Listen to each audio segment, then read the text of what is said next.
Hello and welcome. Kerry here from Healing Humanity, along with Dr. Tony Hampton and Alia Wells. How's it going, guys? Great, thank you. I think we're gonna have a lot of fun tonight. Yeah, I'm excited. Thank you for supporting this initiative and having both you guys. Alia, Kerry is just warms my heart. That's what the carnivore community is all about, supporting each other. So thank you. Yeah, 100%. Yeah, Dr. Georgia Eid reached out to me and told me about Metabolic Revolution Rally, and I hadn't heard about it before. And then I actually met Dr. Georgia Eid through you, Dr. Tony Hampton. So I have to thank you for that again. We're going to be filming her next month for the documentary. So I'm really looking forward to that. But I'm looking forward myself to learning more. I know a little bit about the Metabolic Revolution Rally. There's some stuff going on in the news lately that's kind of exciting, like in sort of a good direction for some of these talks and getting the word about metabolic health. Maybe if we just start out, Dr. Hampton, do you want to talk a little bit about the event, the rally? Absolutely. The rally is an opportunity for us in the know, us who understand the importance of metabolic health. And I'll share some talking points around metabolic health so everybody's on the same page. To get in front of a larger audience, because we live in a bubble. If I go to a conference like the Symposium for Metabolic Health or Keto Orlando or any of these conferences, you are basically preaching to the choir. You have some new faces, but you also have a lot of regulars, and even the speakers tend to not change much. So in order to make a difference in the world, in the communities we serve, we have to reach a bigger audience. I do that in my health system, which is Advocate Health. And by, reaching my colleagues, and as you know, some of the conventionally trained docs are not familiar with metabolic health, insulin resistance, and those terms. So the goal is to reach more people. And sometimes the best way to do that, have a grassroots effort and have a rally. And the whole point of a rally, as we saw from the Democratic and Republican conventions, is to get people excited about something. But people are not aware how excited they should be about this. And as we walk through some of the reasons why they should be excited, I want to engage everybody who's checking us out to support these initiatives. And everybody has an impact. It's not just the doctors and the professors and others. It's actually people on the front line who have testimonials, who can share their success stories. So that's why I'm excited about this. And when Nina Teichels asked me to participate, it's going to be October the 13th in Washington, D.C. She had me at hello. I was so excited. And I'm really excited about helping to spread this message. So again, tonight, we're going to just touch on it a little bit, give you some ideas about metabolic health, what that means, and then ask for your support so we can get this message out to more people. I love it. I was thinking about this before, Dr. Hampton, Metabolic Revolution Rally. I feel like now that I've been carnivore, I'm around 550 days now, I know more about metabolic health. But if I think back before this, I was clueless. Like, I heard the word metabolism, or this person has good metabolism or bad metabolism. But I feel like knowing what I know now afterwards, it's probably one of the most important things I should have been aware of before. The only thing I was worried about before was, what about cholesterol, or what about eating too much fat, or things that I probably didn't need to worry about as much as metabolic health. And they didn't teach us doctors much about metabolic health either. In fact, the term is somewhat novel to most clinicians. So that's why we have to have a revolution, because if the doctors are not aware that this is a thing, then how are we going to get the word out? In fact, I called myself the metabolic health doc with the idea that we need to socialize that term. And so again, tonight we'll socialize the term and engage everybody in this journey to help people heal. Again, it's very exciting when you go to clinic and people are celebrating getting off medicine as a routine in the clinic. I want that for every clinician. I want that for every patient. And I want that for all families who have people who have suffered. So it's really kind of disappointing that it's not out there. But what's exciting is the future, as you have suggested, is looking bright. People are starting to understand this, and people are starting to celebrate this. And again, we can do this every night and we wouldn't be doing enough. So I'm just happy we're doing it tonight. So Yeah, absolutely. Well, one thing I've heard along my carnivore journey, I don't remember where I heard this, but I heard that you are 6 times more likely to suffer heart disease if you have poor metabolic health versus having, say, elevated cholesterol numbers. And that just blew my mind because doing this carnivore stuff and talking to a lot of people, so many people will say to me, well, it's great, you're healing yourself, but what about your cholesterol? And everybody is only in this world seems to be worried about cholesterol when you're 6 times more likely to suffer heart disease from having poor metabolic health. And most people don't know what it is. So I guess I'm excited as well that we're getting the word out and more people are learning about this, because I think, frankly, most people should be concerned and worried about their metabolic health. And most people aren't even aware of even what it is. So, well, let's speak to what you just said. You said most people are not aware. And ironically, you said 6 times.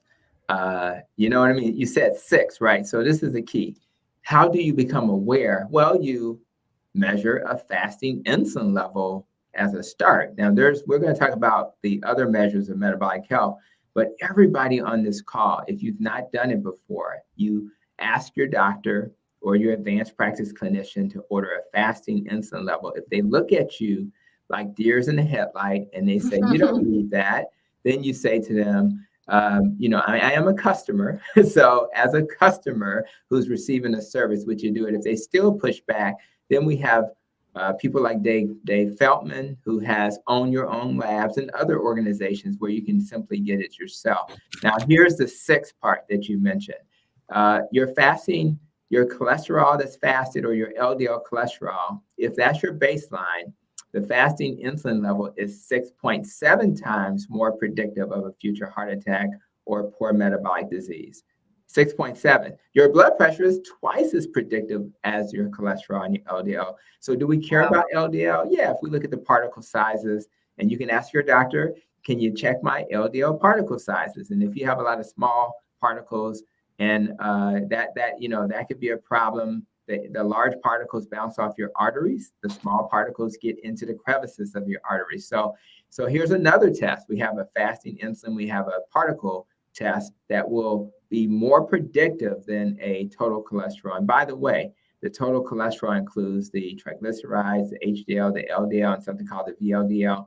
So the total cholesterol means nothing because many of my patients have a very high good cholesterol, which is the HDL, and they actually are doing really well. So to worry about the total cholesterol is essentially a waste of time. And if you're going to worry about the LDL, it's not the quantity, but the quality. And the quality is defined by the small and large particles. So my hope is that people who are checking us out who have not done that, and I will throw in a calcium score test as well, they need to get these tests.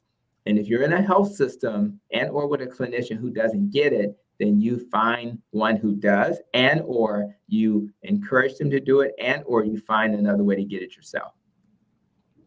Right. Absolutely. So, Dr. Hampton, can we talk a little bit more about the Metabolic Revolution Rally? Yeah, absolutely. And in fact, let me share my screen because I really want to make sure that we talk about the rally while also talking about metabolic health. And it is so important that you guys understand that only 7% of the population in America, and I'm sure it's the same throughout the world, are metabolically healthy. That means that everybody knows somebody who's not metabolically healthy. And part of that is because of the obesity epidemic. And as you can see, we're getting to half. This was in 2016 when 43% of Americans were obese. Well, we're years after that, and we're probably at 50%. So if you have obesity, you're probably going to have poor metabolic health, as you'll see. So on October 13th, myself and some of my colleagues, and I'll share who they are momentarily, will get in front of the Washington crowd and say, hey guys, we're here. And although this is not about carnivore, as you can see, it's about low carb, keto, and carnivore as one of the greatest levers you can pull to achieve metabolic health. So here are the speakers. And I started with Nina Teicholz. We know she's the author of The Big Fat Surprise because Nina has, she's the person who invited me to participate, but she's such a a person who really wants to get this message out. She has the Nutrition Coalition, and she's really concerned about the dietary guidelines not serving us. Jessica Apple may be new to you, but she's a writer, editor, and she is one of the founders of the Metabolic Revolution. So I wanted to put her in front of you. Everybody knows Dr. Robert Lustig. Dr.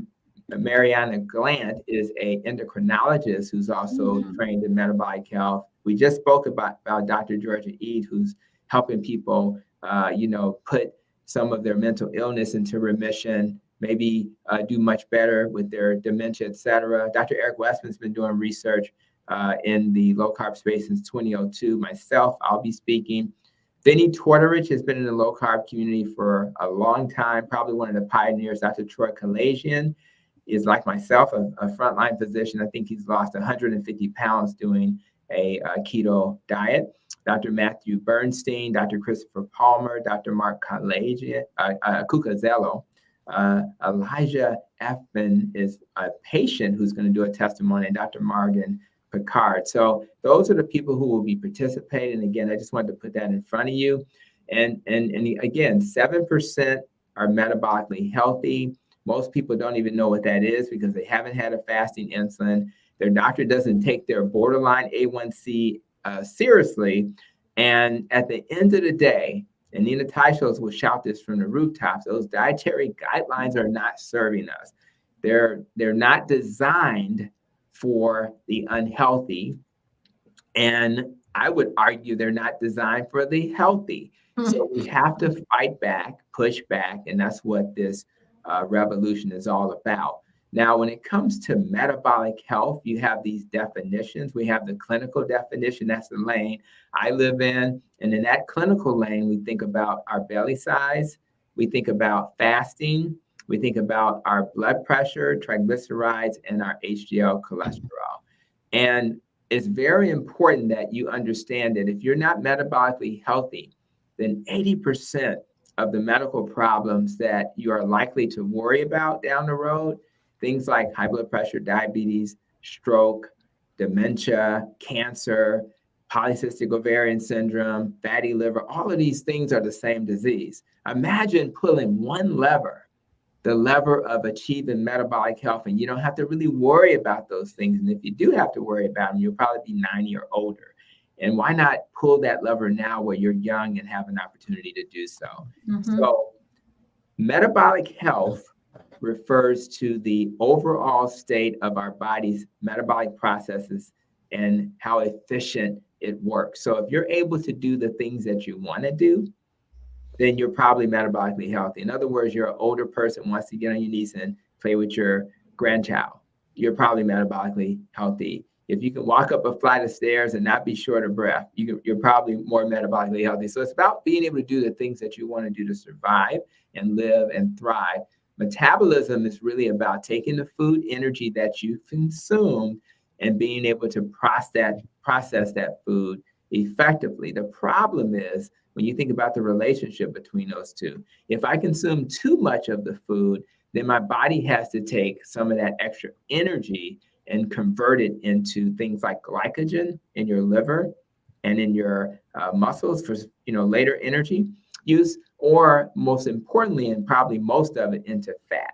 So if you're not metabolically healthy, or if your metabolism's not balanced, you will become obese, and that obesity will increase your risk for many conditions. So clinically, you're going to see these measures to determine if you're metabolically healthy.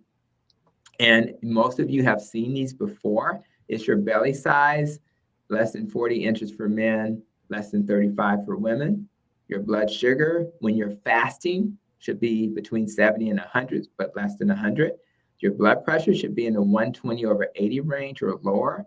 Your triglycerides, which are those fats floating around in your blood, should be less than 150. And then a good cholesterol called HDL needs to be greater than 40 for men and 50 for women. So that'll give you kind of a clinical perspective.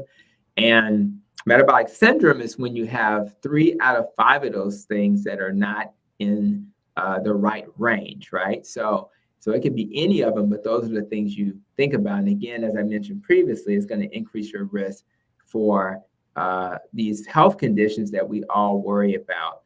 1 out of every 3 Americans are not metabolic, you have metabolic syndrome. Now, when you go back to what I said earlier, saying that only 7% are metabolically healthy, that doesn't seem to line up right. Well, metabolic syndrome is 3 out of 5. Not metabolically healthy means that you got 1 out of 5. So you're talking about a whole lot of folk who are in these categories.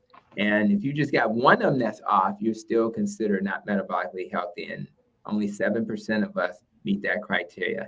So it's pretty scary. And the other thing that's important is that metabolic health is a spectrum. You don't just wake up one day and you're not metabolically healthy. It doesn't work that way. What happens is it's a process, right? And ultimately, you may only have a little belly fat. It may start at that, right? And then next thing you know, my blood sugar is starting to go up a little bit. Next thing you know, because the blood sugar is high now, my blood pressure is off because of the inflammation from the sugar in your blood. So I think that it's a process. And I think that in order for us to be as healthy as this young lady in this image, we're going to have to understand it's time to start now. You don't want to wait at all. And I think that's important. Again, the point of this discussion is to provide clarity, but it's also to encourage you guys to support that. So before I go further, Alia, maybe you can share how they can support this rally. Okay, great. So we have a GoFundMe. I have put it in the chat of Carrie, and also it is in the description of both of the live streams, actually all of our live streams. So if you would like to support, that would be amazing. Any little dollar counts. Can I just point one thing out though, from a perspective of a mom, why we need to handle this now? Yes. So I've got 2 kids. Me as a child in the 90s, I was obese. I love French fries, pizza, Domino's pizza. I know I'm from Chicago. I should not be talking about Domino's pizza, but no, but I look back at myself as a 10-year-old and I have pictures and people are like, oh, but you were so cute. It doesn't matter how cute I was. And now I look at other 10-year-olds and they're way bigger than me. The problem is not that these kids are fat. The problem is the diseases that are starting in their body. We can't have these kids that are 10 because they can't be living until they're 40. We need these kids now are the future of our civilization. And if they're sick with autoimmune conditions, younger people are getting cancer, younger people are getting diabetes. That means like shorter lifespan. Like we got to think about the future, our own future and our kids' future. I hope I'm making sense here. Like if everybody's getting sick and dying earlier, we have like a very big problem and we need to resolve this now. And it's all about what we put in our mouths. Yeah. That's the hard pill to swallow, but it's the easiest pill to swallow at the same time. And we need to educate people. So it's really important. Alia, that's so important. I'm with you 100%. And I said the same thing recently. I was thinking about this more. I was so unhealthy and had so many issues due to having poor metabolic health myself. And I ate poorly, like fast food and stuff. But when I look at this next generation coming up, it's ultra processed generation. They're all eating highly ultra processed foods. It's so much worse than when I was younger and eating those things. And I had horrible outcomes. So it's so important. The other thing that's heartbreaking about it from my perspective is these children are in their most important years where they're still growing and they're still developing, and then we're putting all these poisons and toxins into them. I think history is going to look back years from now, hopefully not too many years from now, but maybe decades from now, and say, what the heck were we thinking? What were we doing back then? So it is so important. So Alia has posted the link for the GoFundMe. I've donated myself. I'm a huge supporter of this. Anyone that wants to get involved, please do, because as Dr. Hampton said earlier, this isn't going to change by itself. It's never going to change. All of the other driving forces are trying to convince us to keep eating this way. Every financial incentive is to keep us sick and keep us eating highly processed foods and keeping us confused about it. It has to be a grassroots effort by individuals like ourselves if we're ever going to change this. So. Yeah, exactly. And can I just point out why we need to donate to this, in addition to like the obvious reasons, like we need to save humanity, but we need to pay for like promotion and posters and various things like that, and that all costs money. And so that's kind of like why we're asking for this help tonight. And yeah, in addition to saving the human race. That's right. And maybe we can even fund some folks with limited resources to attend the rally, or at least to reach those communities that may not be aware. And I think it's so important that people, again, we want to emphasize the dietary guidelines have not served us well. So we want to be able to reach people and help them understand this. And so when I think about Alia and I think about her being a mom, I want her to be the best mom possible. In order for her to be a phenomenal mom, she has to have the energy, mental clarity, and the patience. Amen to that. The patience to be a parent. And I know when I had Carrie on my YouTube channel and we've talked beyond even that, how he's so much more of a father to while being busy, spreading this message, while having his other businesses, he actually has the bandwidth to be present. So when they grab him at the end of the day and have a concern, he can have the mental clarity, energy, and the motivation to be a great dad. So it's not just about our babies, it's about what happens today and what happens tomorrow. And we will not have to wait until we're 90 to say, I'm still here, I'm doing okay. No, your life's going to change immediately when you become metabolically healthy. I actually got up and did a light jog this morning, did some exercise, but I also I had to get a trainer because I'm a human being that will not get up in the morning if I don't have a trainer saying, did you exercise today? So sometimes you need a little nudge, and that same nudge we give to our kids so that they can be successful. So I just really appreciate you guys sharing your personal testimonials. And I tell you, I can preach this all day long. So let's just look at, this is ironic. That's the next slide, right? Why does it matter, right? We just said it. How ironic, right? So quality of life and longevity. It's nice to be here longer so that it's not just the kids you are here with, your great grandkids and your great great grandkids. You're sitting on the porch with one of them on your knees, and you're like 95, and your mental clarity, you don't have dementia. That's the kind of future I think we all dream of. But most importantly, while you're living, who wants to get all of those chronic diseases and be on a bag of medicine? In fact, that speaker who will be at the event that I mentioned during the earlier part of this discussion was on 15 medicines and got off all of her medicines. So that's what's possible for you and your family. I don't care what you've been told. That's what's possible. I see it in my clinic, and I see it in all aspects of my life. Health span is a nice term to be aware of. It's the number of years you spend in good health. And again, many people say they don't want to live to 100 because they assume that by the time they get older, they're not going to have a quality life. But if you do have a quality life, why not still be here? You're not in pain, you're not suffering from illness. And the benefits is that you will be able to live your life purpose, be around people you care about, and just have an impact on the world as you have imagined. Stress is important, guys. And stress is a good thing because, again, when I go and speak in front of a crowd, maybe even in Washington, maybe I'll be a little stressed, but that's good stress. That stress is going to get the adrenaline going and allow me to speak with passion at a rally. Chronic stress, however, is a disaster. And I remember when I used to deliver babies, I don't do that anymore. I'm a family doctor. But when I deliver babies, and I've been involved with over 700 deliveries, either directly or, it's crazy, directly or supervising a resident. I was doing C-sections, tying tubes, and doing all kinds of stuff in my previous life. Well, guess what, guys? One of the number one reasons why African-American women in particular have high miscarriage rates, have a lot of complications with delivery is because they have chronic stress. And that chronic stress may be because they're a single mom. It may be because they're having to work the night shift. It may be because they simply don't have support.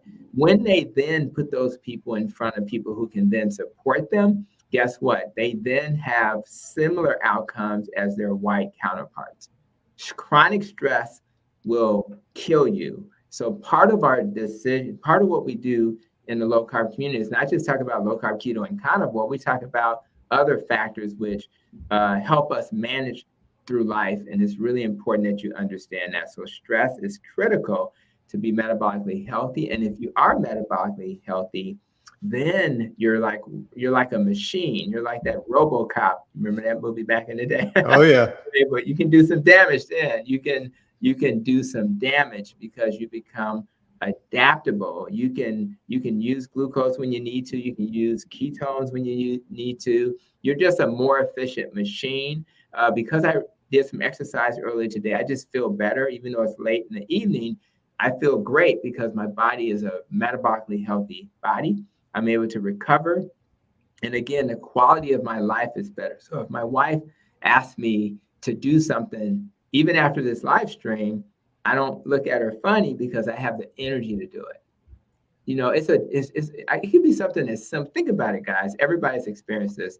You're sitting next to your partner, or you're just sitting there by yourself, and you don't even want to get up to get the remote to turn the TV channel because your body just doesn't feel like it. Imagine just getting up and you don't feel anything. And if anything, you have a bounce in your step. That's what happens when you become obese. I was just gonna say, Dr. Hampton, it's funny your example there. I was talking to someone earlier and I was thinking back before I fixed my metabolic health. My primary job for most of my adult life was working on a computer.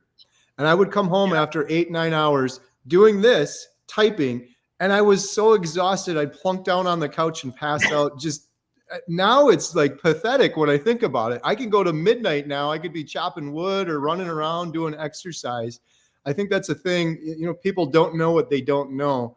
But that constant fatigue and brain fog that we have when we have poor metabolic health is something I think a lot of people don't understand until you get out of that fog. It is really an incredible thing to live your life to sort of your fullest potential. Yeah, it's a good feeling. And you just, in fact, sometimes when it's late and I'm kind of a 9:30, 10 o'clock guy, I wake up early every day and I'm worried because it's 8 and I'm not tired. I'm like, am I going to be able to go to sleep? But thankfully, 99% of the time it's not a problem.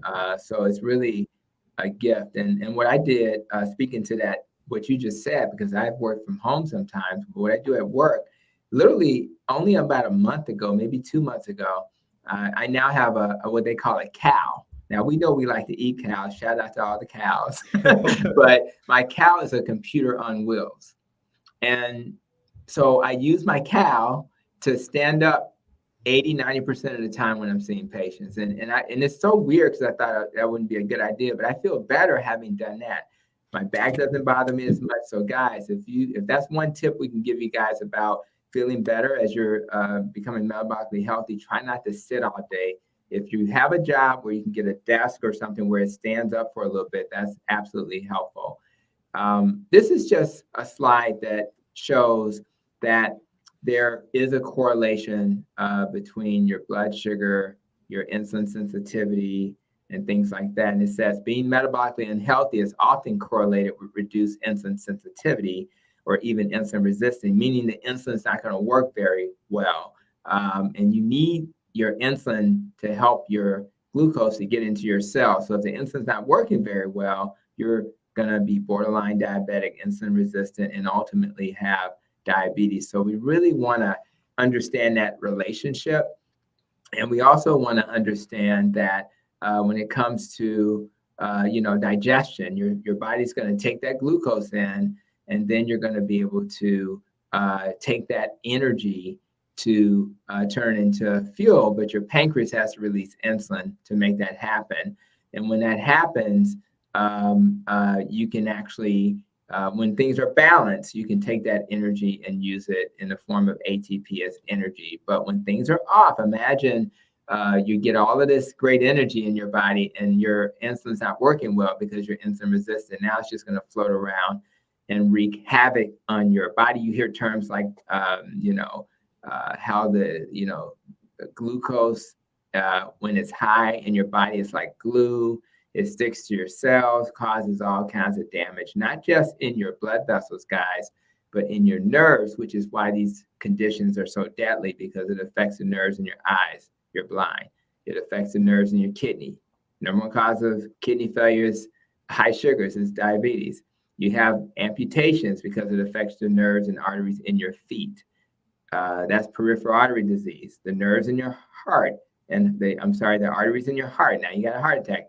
The arteries in your brain. Now you got a stroke. Oh, by the way, your brain also deals with dementia. Now you got dementia. When I said that it affects everything, guys, it affects everything. And that's why the return on investment is so important if we do this. So we don't want these rapid glucose spikes.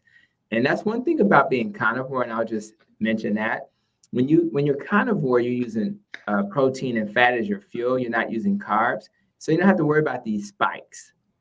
And you allow your body to take the glucose from your liver, because it converts the protein and fat into glucose for you, and it'll do it on demand. So if I eat a pound cake and I get like 40 or 50 carbs from that pound cake, divided by 4 is 10 to 13 teaspoons of sugar to your body, and you only have 1 teaspoon in your body at a given time, you could imagine that's gonna be too much for your body to handle.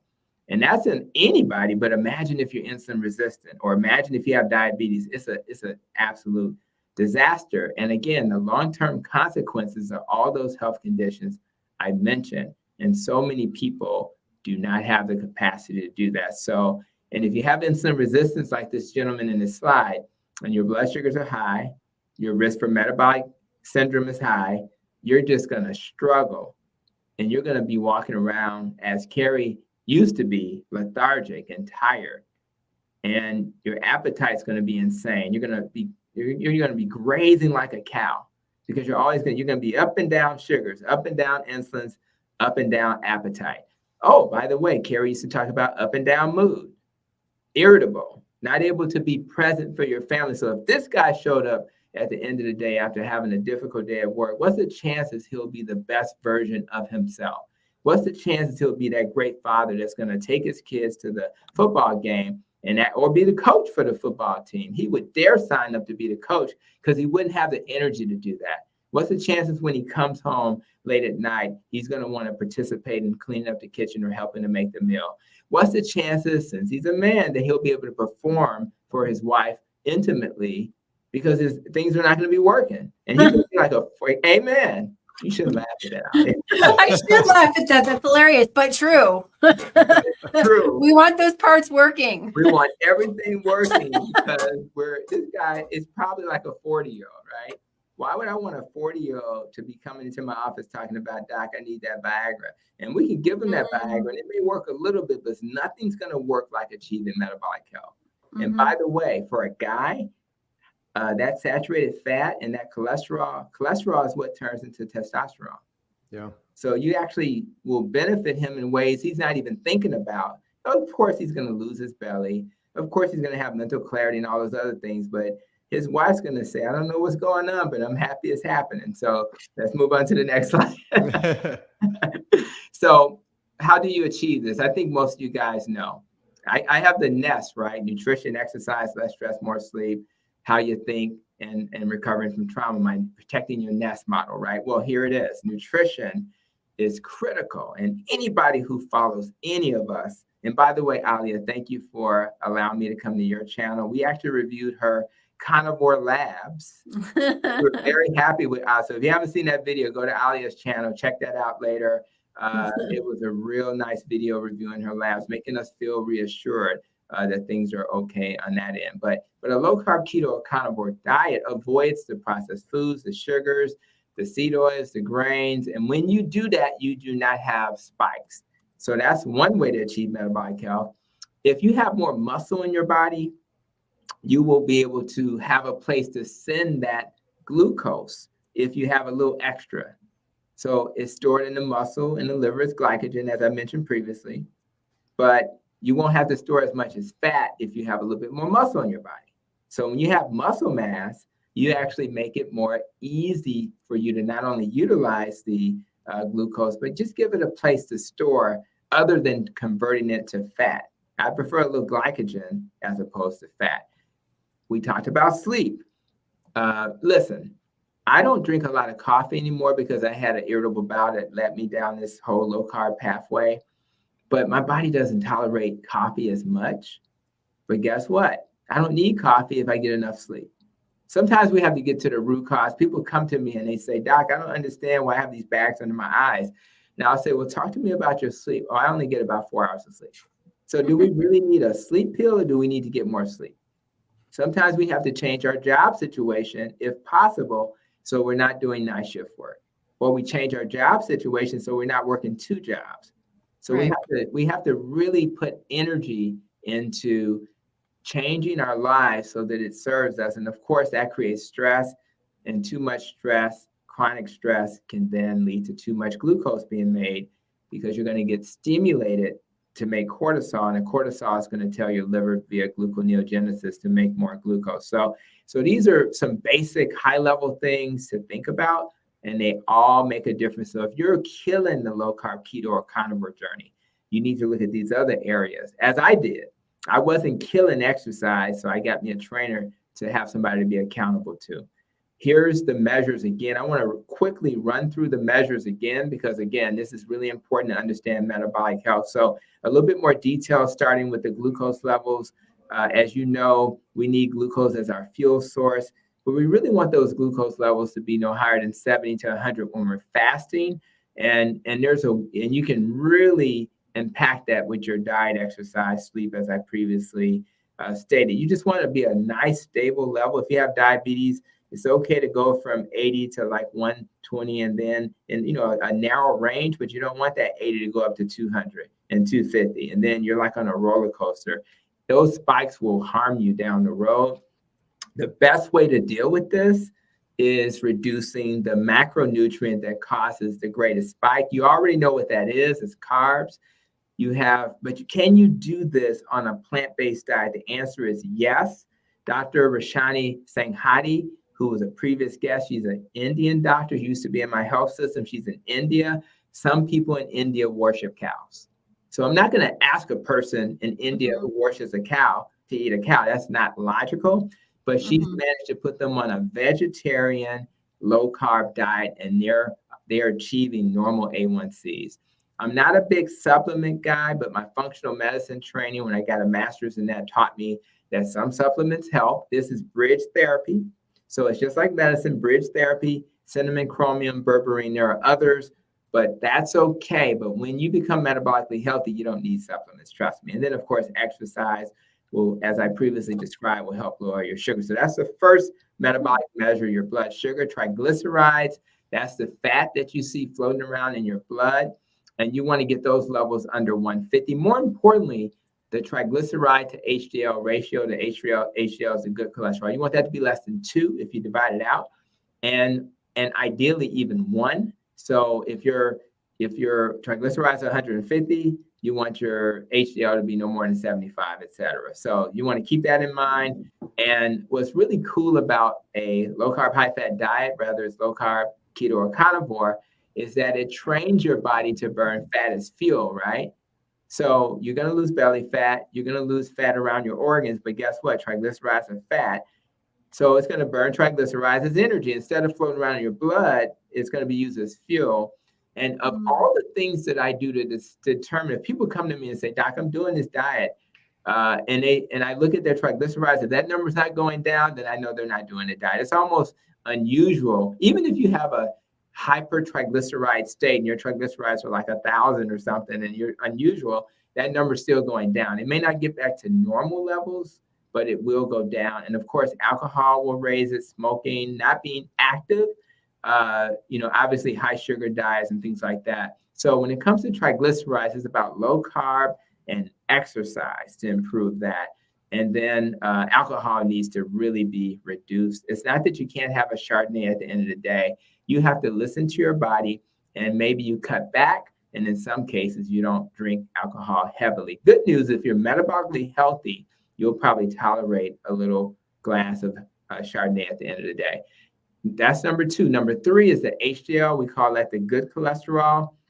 And that's because It is the cholesterol that kind of, carries the cholesterol away from your arteries as opposed to towards your arteries. I don't consider any cholesterol bad, because if I'm tuck pointing my arteries because I'm trying to repair them, just like you're tuck pointing a brick house, I need an LDL to be the mortar. But I don't want my brick house to turn into a stucco house. And how do I prevent that? Number one, I have a little HDL to bring that mortar that's going towards the ground away from the house, right? So that's what's good about HDL. Number two, I don't have an inflamed house. And the inflammation of my house comes from that highly processed diet, high sugar diet. And so and that's why when you have this dietary pattern, you actually improve your cholesterol measurements overall, because things get in balance. So want to make sure you guys understand that concept. And the same thing applies to HDL and triglycerides. If you eat fatty food, you're going to train your body to burn fat, and high fat diets actually help to raise your good cholesterol. And of course, if you need fat in your diet, I did a video talking about healthy fats with carnivore Leo, Rhonda, and we mentioned duck tallow, lard, duck fat, butter, ghee, and others as some of the best animal fats. Yes, for all you people who used to put the bacon grease on the counter and you stopped because the doctor said don't do that, I suggest you get a container that you can store your bacon grease on. And if you want your ribeye to taste really good, cook your ribeye in some bacon grease. And now you have permission to do that. And of course, the fourth one, you have a comment? Oh, I was just thinking, yes, for bacon grease and steak. We got the people from the dock. Yes. Yes to bacon grease. And I'll be honest, as a guy who used to be a vegetarian, I can't even believe half the stuff I teach now. But I can't argue with the science. And the science says, the Journal of the American College of Cardiology said that saturated fat does not increase your risk for heart disease. You can just Google College of Cardiology position statement on fat. You can do that right now. You'll see the article. You'll see something that the Nutrition Coalition put out there, as well as the actual journal. And not only did it not increase your morbidity, mortality, and your risk for heart disease, it reduced your risk for stroke. Bacon grease reduces your risk for stroke. Now they think we're really crazy. Right. That's been proven when you look at quality studies. So for all you bacon people talking about, I'm going to eat me some turkey. I'm going to eat me some turkey bacon. Give me a break. You better go get that pig and eat that bacon the way you always remember eating it. So we're on number 4 is the blood pressure, guys. And I did a video recently, and it was actually it was a podcast. And I think that's the podcast I did with carnivore Leo, Rhonda. And that's because when she lost her 80 pounds, the main thing she was trying to solve was blood pressure. So the whole point I'm making is she did it with a high-fat diet, a low-carb diet. She didn't do it by reducing salt. So what does that tell you? Your blood pressure is a sugar problem, because the inflammation, just like your house being inflamed, and you turn your brick house into a stucco house because you keep building all that cholesterol, your blood pressure is gonna be, and your blood vessel walls are gonna be inflamed because of sugar. Your blood vessel walls will be constricted because of sugar, and by the way, high insulin levels. Your blood pressure, your blood vessel walls will hold on to salt because of sugar and high insulin levels. It's a sugar problem. And once you understand that, you'll then not be afraid of salt. The good thing about low carb, keto, carnivore is that carbohydrates attract water in your body. Low carb, keto, carnivore gets rid of water. So not only I'm giving you permission to eat fat, I'm giving you permission, unless you're salt sensitive and you respond to salt in a bad way, once you start to heal and those blood vessels are more elastic, I'm giving you permission to add salt back to your diet. So you really think we're in the twilight zone, but we're not in the twilight zone. I would argue my conventional diets are in the twilight zone. And I want to make sure you have permission to start to heal. You don't start eating a handful of salt if you're still having constricted arteries. But as you start to heal and your arteries start making that nitric oxide, which opens up your blood vessels, the nitroglycerin your doctor gives you when you're having chest pain, your body makes that naturally. So once they're not irritated, your arteries start making it again, and you can fix your blood pressure. And it's a beautiful thing to have had a blood pressure of 160 over 100, and then you go see your doctor 6 months later and it's 120 over 80. And you're doing that while reducing medication. And in many cases, getting off medication. With the side effects, going back to that man we showed you earlier, blood pressure medicine is not good for him at the end of the day, if you know what I mean. It's not good for him. So we want to take medicines as bridge therapy. Nobody on this call should stop their medicines tonight. But if you want to move towards a model where you don't have to take medicines, this is what you need to do. And then you wean off medicines and do it safely. John Singleton, who was well known for movies like Boys in the Hood, he died of a stroke because he suddenly stopped his blood pressure pills trying to do a dietary change. And this is one of the greatest African-American filmmakers of our time. And he wasn't old. I don't even think he was 50, but he stopped his medicines before he healed. So always heal first and use medicine as bridge therapy. Now we want to get to the DASH diet. You have heard of this diet, the dietary approach to stop hypertension. They finally compared this diet, which is the standard of care, to keto. And always remember, keto and carnivore are the same thing. We're just more extreme as carnivores.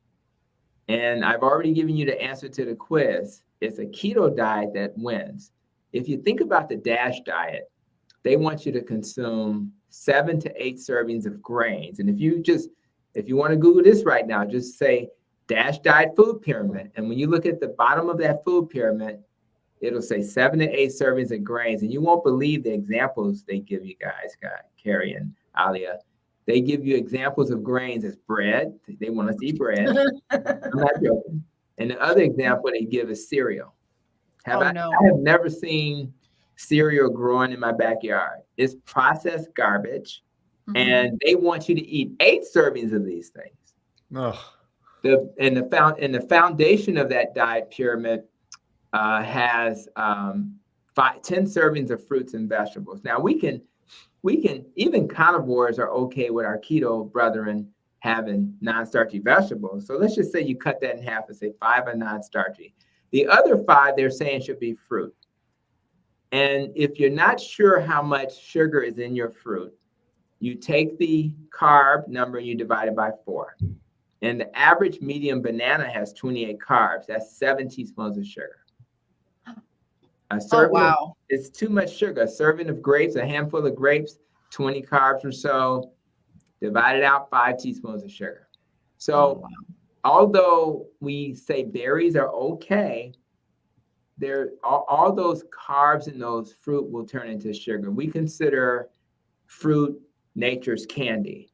So, and if you don't believe me, let the meter talk to you. I mentioned Dennis Pollock, who is the Beat Diabetes YouTube channel, and he has a meter that he calls Mike the Meter. He doesn't use a continuous glucose monitor. If Mike the Meter says your sugar spikes after eating something, stop eating that. You don't even hear, if you don't hear nothing tonight and you have diabetes, stop eating the foods that spike your sugar. And then you'll know what to eat. It's very simple. So we know that I'm going to get to the DASH diet again, but we know exercise, we talked about that. Smoking constricts your arteries. And obviously, if you don't get enough sleep, you're going to be stressed. That's going to increase your blood sugar. That blood sugar is going to cause your insulin to spike. Here we go with the constriction, holding on to the salt, and the inflammation. Now, let's talk briefly as we're kind of wrapping up. Just a couple of more slides left. Here's the study that was done in released in June of 23, just last year. This is why your doctor, your advanced practice clinician doesn't know about this, because they do not typically look at nutrition studies. They look at studies dealing with medication. So they can tell you everything about the latest medication, but they can't tell you what this study said. And so they compare very low carb. By definition, that means keto. And they compared it to the DASH diet for obesity, hypertension, and diabetes. Now, and it's a randomized trial, meaning it's a high quality study versus some survey being sent to your house. It's really important that you notice they had 3 conditions on here, but that doesn't surprise you anymore because I just told you that if you fix insulin resistance, high blood sugars, metabolic disease, you fix damn near everything, excuse my French. So you're not surprised by that, but let's look at the results of the study.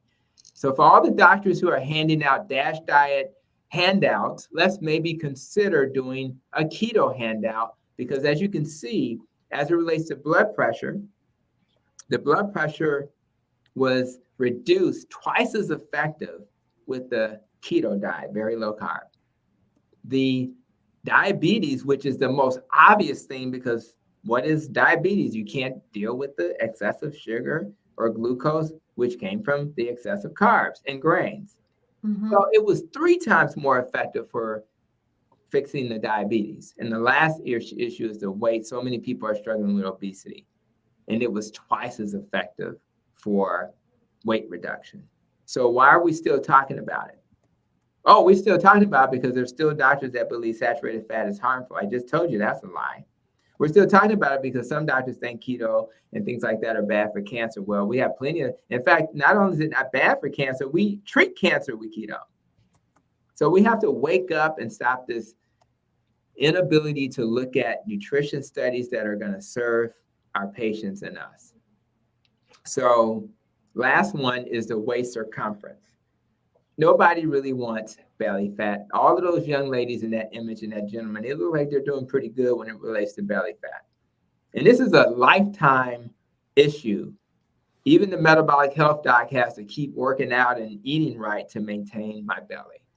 But why do we care about the abdominal belly fat? Because that is an indirect measure of fat in your organs. And for this to be considered in a healthy range, we want it to be less than 40 inches for men and less than 35 inches for our non-pregnant women.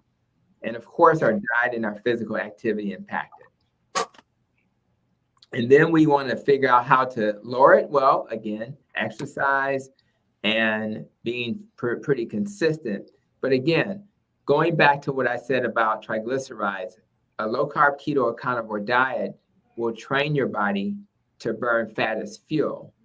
And thankfully, we were magnificently made. So when we do that, where will our body burn fat the first? The answer is where they can cause the most harm. And that place is around our belly, around those organs, not the subcutaneous fat that's under your skin, but the ones around your liver, etc.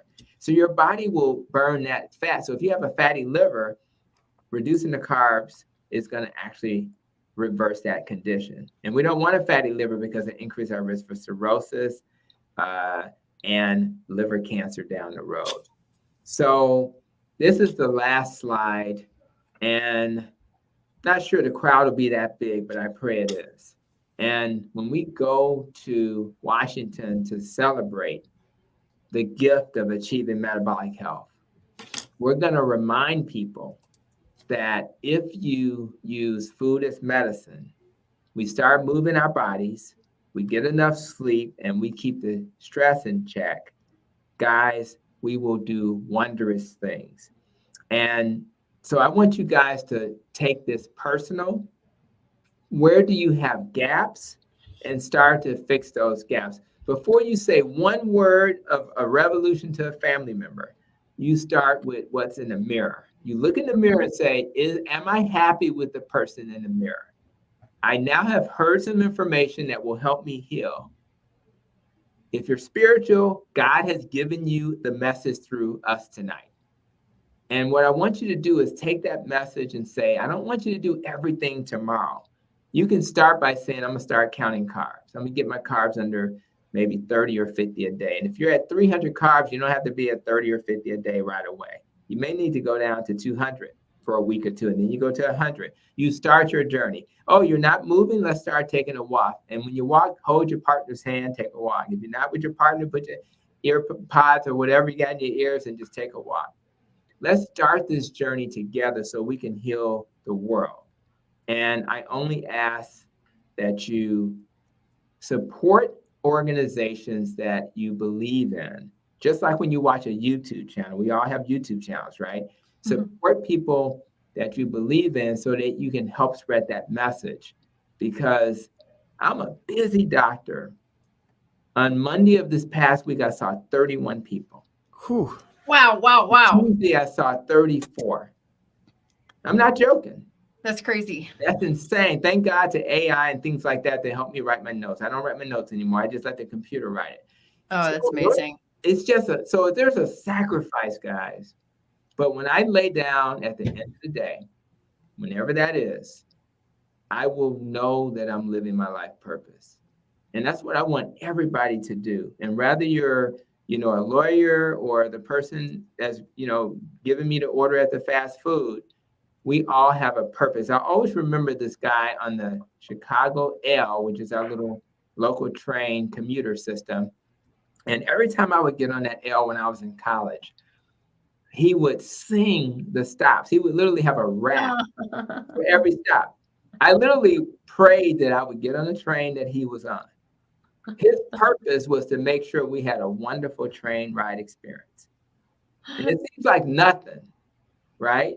But it's a big deal because I really wanted to have that experience. And that's what this is all about. This is about all of us being able to do those things and do it and serve the communities we love. So for me, I've been given this privilege after my wife got type 1 diabetes, being a new dad, wanting my kids to be healthy, this gift of being able to help them. And that's what I'm going to do until I die. And that's why, I've been privileged to get in front of people and share this message. So I really appreciate you guys for helping to spread the message. Not sure how I decided to reach out to Carrie and say, Carrie, we should do this.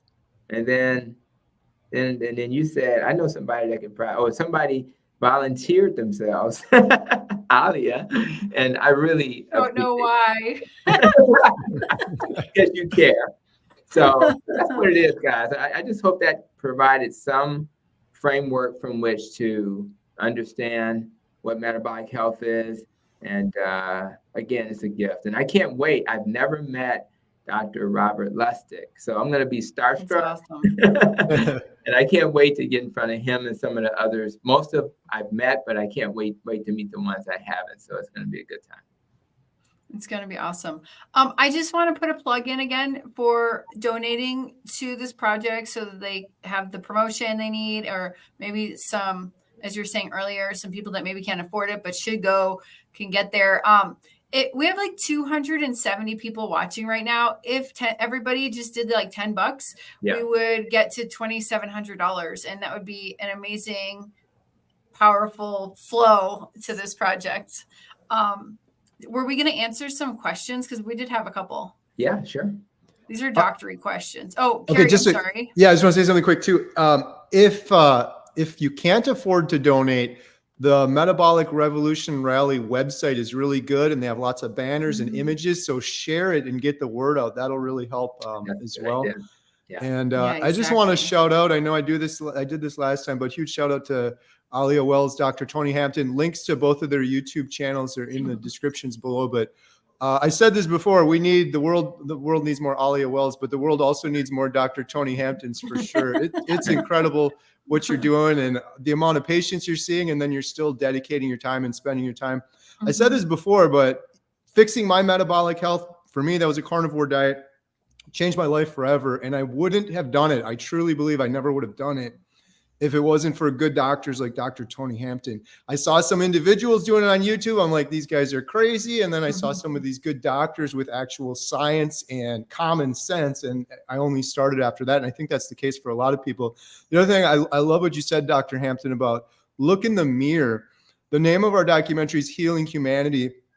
And that's like crazy. That's audacious. How dare you? How are you going to heal all of humanity? It's very simple. You just look in the mirror. You heal yourself. Each one of us is responsible for healing ourselves.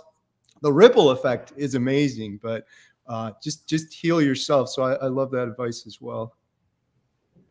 Yeah, So exactly. what do we got? You guys for are question awesome. time? You guys are awesome. While you're looking up those questions too, I just got one quick Sure. question for Dr. Hampton. Yeah. Sure. You mentioned earlier, saturated fat isn't bad for us, which a lot of people, myself included, thought the opposite for so long.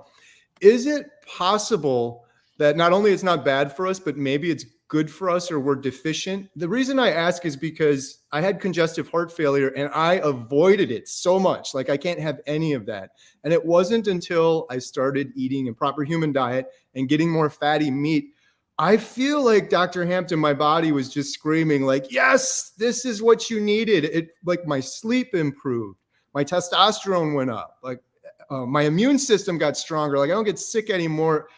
It's anecdotal, it's not good science, but it feels like the missing part of the puzzle for me was getting that, because I did a strict ketogenic diet where it was mostly just plants. And a lot of people will say, Kerry, you would have done the same thing if you just got rid of the junk food.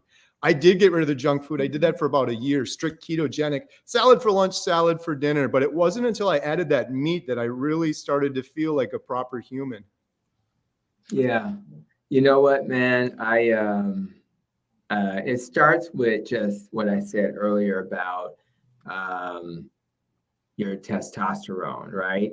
And I think people need to understand that we need cholesterol and fat in our diet to keep us healthy. And I think that it's been demonized so long that we just can't get past that. But at the end of the day, saturated fat is actually a good thing, because again, we need the fat to protect our cells and our cells. See, so when you think about your nervous system, for example, a lot of that nerve myelin is basically made of saturated fat. Mm-hmm. So we need it for that purpose to help. It's almost like if you don't have the myelin, you think about conditions like MS and things like that. If those myelin's not working, it's almost like a nerve conduction. It's like a train track that won't work properly. So we need saturated fat for that. Saturated fat also has a lot of vitamins in it, those fat soluble vitamins. I remember, like, when I was in school, I remember DAKE, D-A-K-E, so vitamin D, A, K, and E. Those are really important. So we really need it for that reason as well. And I just think that if we understand that it's not harmful, then it gives us permission to use it. I even think about, I did a lecture on the mitochondria at the Symposium for Metabolic Health, and saturated fat was one of the things that helps your mitochondrial function really well. So that's another thing. And this is the thing that's really ironic, because a lot of people in the plant-based community really focus on LDL and cholesterol and things like that. But when you look at the metabolic measures of health, what you find is that a diet that's high in fat, including saturated fat, does a really good job of, again, taking that triglyceride to HDL ratio and improving it, taking those small particles and lowering those. So you just have all of these benefits that people just don't understand. And while I was doing that lecture at the Symposium for Metabolic Health, I talked about energy sources, right? And you can get energy from fat, and you can get energy from glucose and carbs, but the amount of energy that you get from fat is way higher, probably 10 times as much energy, which is why people who are on this type of diet don't get hungry, because they have energy just sitting there in a way that you wouldn't have if you relied on grazing. You eat food that raises your sugar temporarily, then it goes down, then you're on a roller coaster. So if it was up to me, I would lean towards a higher fat diet, particularly for mental health, particularly for neurodegenerative diseases like dementia, and even for cancer. I think that is really important. And if our babies thrive on fat, right? If their diet is primarily just fat, for brain development, ironically, then maybe adults will still thrive on fat as well. So I think, and the key is when you eat fat in your diet, it's best to go to natural sources of fat. We always talk about seed oils because you take seeds and you process it. It's better to do natural oils, like I mentioned before, beef tallow and lard and, the bacon grease stuff, the duck fat, the ghee, the butter. And if you're plant-based, it's okay to do avocado, olive oil as well. I think those are really important as well. Olive oil, coconut oil, and avocado oil. So fat is our friend. Fix your fear of fat. Love it. Thank you. I'll just add that my daughter loves a raw steak. We will eat it almost raw with the fat. It's cooked on the outside. I have to have it at least cooked on the outside, but she'll ask for the fat and she wants the really red part. Give me the part that's the most red. She's 6. And by the way, she was nursed for 3.5 years. That was a lot of work. And I complained the last 1.5 years, but it was well worth it. She's the healthiest out of all of us. If we get sick, she's like an hour later better, and while the rest of us are suffering. Yeah, you've given her a good foundation, so she's good. Yeah, she's good. She's good. I would like another call for any donations. I've put the GoFundMe and they're in the descriptions. Please do your donations. Thank you. Okay, here's the first question. Karen, what is the connection between low thyroid and A1C? Yeah, your people who have, I'll be honest, of the things that you think about that are hard to fix, then it's hard to not have to take thyroid supplements, or should I say medication, if you need it. Now, having said that, the way I look at the connection is it depends. If you're talking about a Hashimoto's, that's an autoimmune disease. So in that setting, your risk for autoimmune disease are higher if you have a high A1C, high glucose level, and that's usually caused by your diet. That's going to irritate those tight junctions in your gut. Proteins that you shouldn't absorb are going to get absorbed, and your body's going to see those proteins and attack itself. So my first part of that question is people who have autoimmune thyroid disease are going to more likely have it if they have insulin resistance, diabetes, high A1C numbers. So that's kind of number one. When you're trying to balance any of your hormones, you have your hypothalamus, then your pituitary, and then you have your thyroid gland, right? All of those connections, and they work much better when you have a diet that has sufficient cholesterol and fat in it. So any hormone, testosterone, estrogen, thyroid, adrenal, works better if the pituitary has adequate fat in the diet. So having a person on a diet like that, they're going to work better, and there's going to be less stress and less things to kind of figure out. So I think if you get your A1C into a normal range, you're going to make that, hypothalamus, pituitary, axis, we call it, much more effective. So if a person is trying to optimize their health and have less issues with their thyroid, maybe need less thyroid medicine, this dietary pattern is usually a good place to start. I have a question. Yes. Dr. Hampton. Do you know the percentage, if people are diagnosed with a hypothyroid condition, the percentage that's autoimmune that gets misdiagnosed as just a thyroid condition? Yeah. I think the answer is doctors simply do not check for the thyroid autoimmune stuff like they should. So the percentage, I can't give you an exact number, but my assumption is that it's very high, because when I started doing this after my functional medicine training, and I just made it routine to check it on more people than I had previously, a large percentage of them So I would not be surprised at all that that percentage is higher.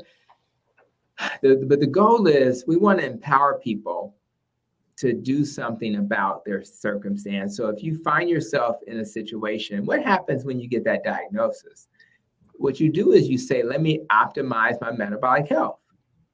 And when you do that, you not only are better able to manage that thyroid condition, but what's also true is that when people have one autoimmune condition, they tend to have another.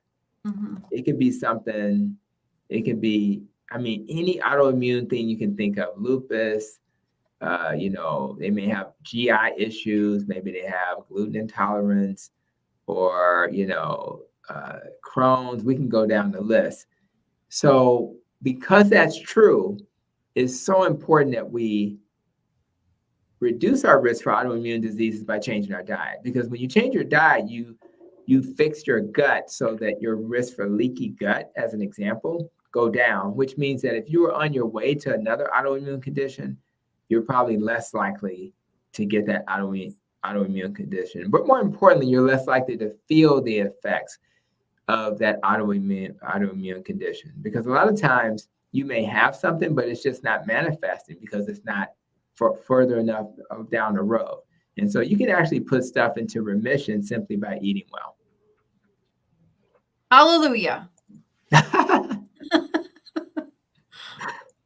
Here's the next question. Carrie, you want to read that one?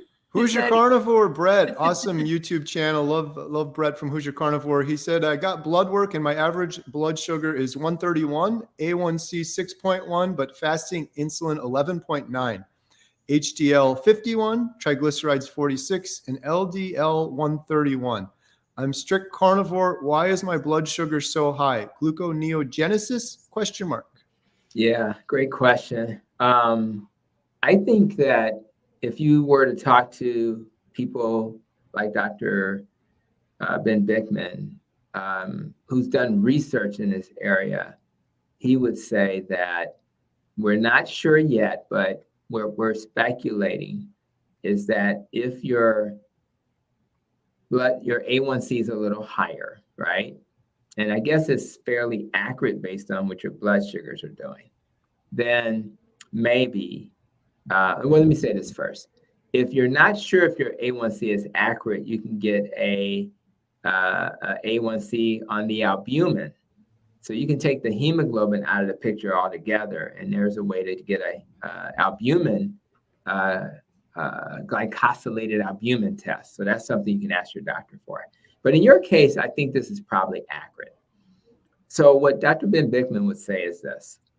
What they found is that the dietary pattern where you're doing carnivore is so nutrient rich that it's possible it is extending the life of the hemoglobin beyond the 90 days that's typical. And the number of days you may end up with is 135 days, which will then falsely elevate your A1C number in that setting. So that's kind of a proposed rationale. There's also some people who don't break down protein as effectively. So because this diet tends to maybe have a little bit more protein than you were used to, it's possible that your intolerance of that, not in a bad way, but just in general, could then lead to what you just said in the comments. You may be converting some of that protein to glucose, and that's gluconeogenesis in the liver. So I think you're on the right track. Unfortunately, up to what I understand to be true, we don't have the scientific data to clarify that. What we're trying to do in the carnivore community is to understand what normal is. It is possible we'll find that down the road, an A1C that's slightly higher for a carnivore is a healthy A1C. I would be more concerned if it was a little bit higher than that. And then I would also look at the individual. And some people who are really not in great metabolic shape will take longer to start to normalize things. So it sounds like you've been doing it for a little bit, but I would continue to give it more time. And let's go back to protecting your nest. Let's talk about your stress level. Let's talk about your sleep. Let's talk about your exercise. And if you do some of those other strategies, you may also be able to impact the numbers beyond just the diet. Carnivore is amazing. Keto is amazing, maybe less amazing, but keto is good. And then low carb is great. But it's not a miracle. And you have to look at all the other aspects of your life. Am my relationship healthy? Do I protect my emotions? Guys are not good with their emotions. Sometimes you got to have that therapist or life coach in your life. So make sure other parts of your life are good, and then add to those, and you may be able to do better just with that. But I just think we don't have the data to say that there's an issue yet.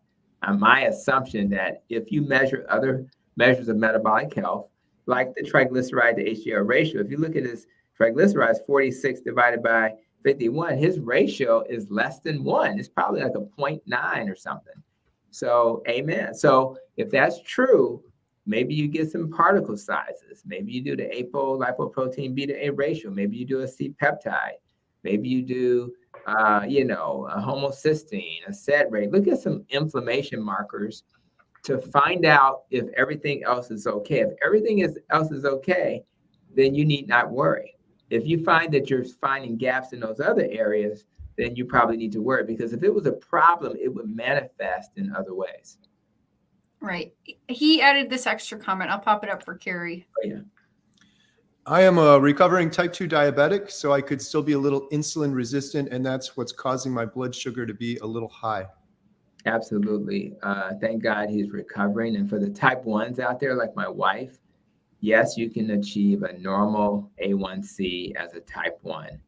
Oh, The wow. average A1C for a type 1 in this country is 8.5. That means their average blood sugar is 200.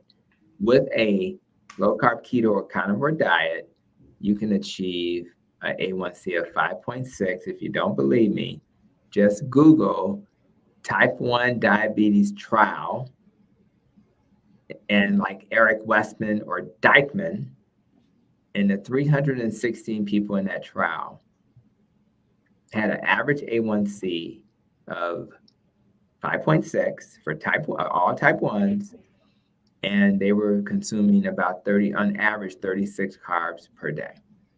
You cannot achieve that just by taking insulin, because you'll never match those spikes with the amount of insulin that you're giving. So here's hope restored, because you lose years of life when you have an A1C that averages 8.5. So we really want to give people an opportunity to heal.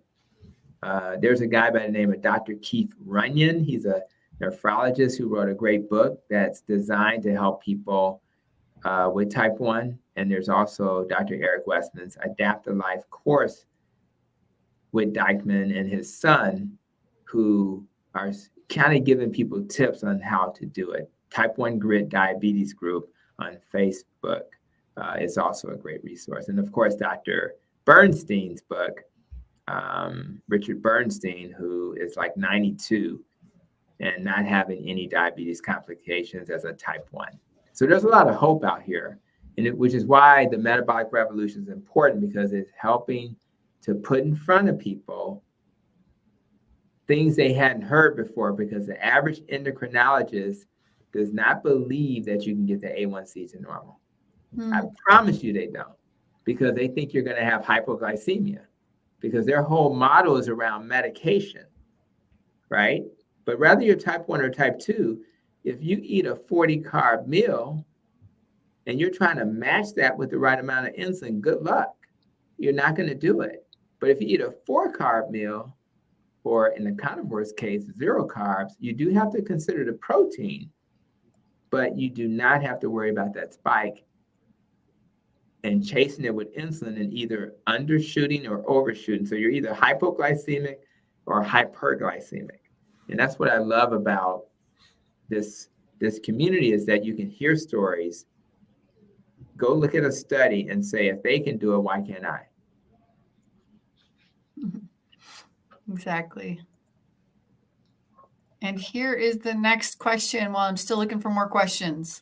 Bigwig, $20. Thank you so much. Thanks for the chat, everyone. Carrie, I added the magnesium and one more element packet a day, and the lower leg cramps have gone away. Oh, that's I wonderful. guess it's not a question. Yeah, it's a moment. First of all, if you call yourself big wig, that's what I'm talking about. Not surprised at all. Magnesium relaxes everything. It relaxes your ability to sleep, so you sleep better. Your stress level gets relaxed. If you take magnesium, you have regularity. So number 2 is easier.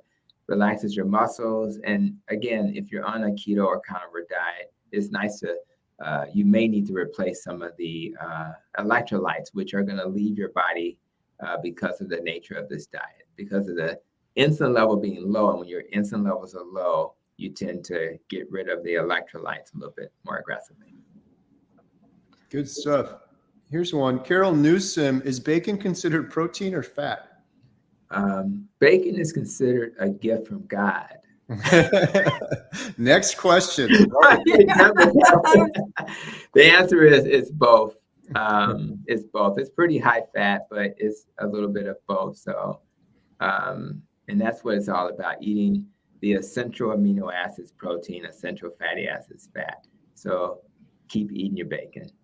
Yeah. Keep eating your bacon. Carnivore Health says, Dr. Hampton, what do you recommend for hypothyroidism? Been high fat carnivore for over 5 years. I take iodine with electrolytes. Okay. So first of all, again, I think most of my patients have to take medicine. Some will stick with the traditional levothyroxine, which is Synthroid. Others will want to think of the more natural forms like Armour Thyroid. I personally am not obsessed with the more natural ones versus the synthetic, but it is true that the medicines are synthetic. So the first thing you want to do is what you're doing, which is your diet. You want to, make sure your gut is healthy so you don't have leaky gut, and you're going to eat a low carb diet to do that. You're not going to eat processed foods and grains and things like that. I love things like this is when probiotics may be a good idea for your gut. And some people will take probiotics. I tend to use a company called ProTrin. I actually interviewed Natasha Trinev, who is over that company. She's the mother of probiotics. And I also believe that your gut, because again, I'm thinking thyroid, your gut may have been the cause. I think bone broth is great. So I would sip on some bone broth periodically, chicken or beef. Obviously, if you make your own, that's best. But I think that's really important. I personally don't like fiber in general because I think it irritates the gut. So I would stay away from things like that as well. Some of my patients take supplements. Some people, when you think of the thyroid, you think about iodine. So some will take, 300 micrograms or so of iodine every day to kind of help. I like, because I mentioned earlier that your thyroid deals with like your hypothalamus pituitary axis. It's got a lot to do with hormones. Obviously, we're talking about the thyroid gland as a hormone. So one of the best supplements for hormones is ashwagandha. Ashwagandha is a good hormone because it really is an adaptogen, meaning that it helps to regulate all kinds of other hormones as well. And I think selenium is another stuff. So if you're doing supplementation, these are things I would think about. But for the most part, I think that the diet is going to be the money for you. And I would just focus on that more than anything. All right. Kelly T asks, my folate was 3.1. How can I raise that? It's all about diet, right? So, first of all, this is, I always talk about your diet being like the key to everything, but I also talk about supplements and medicine being like your bridge, right? So you want to, it's okay to take folic acid. We give folic acid to all of our pregnant ladies to prevent neural tube defects. So I think that that's a good place to go. However, as a carnivore, I'm always looking at, well, what's got folate in it? Also folic acid. And I think about beef, I think about liver.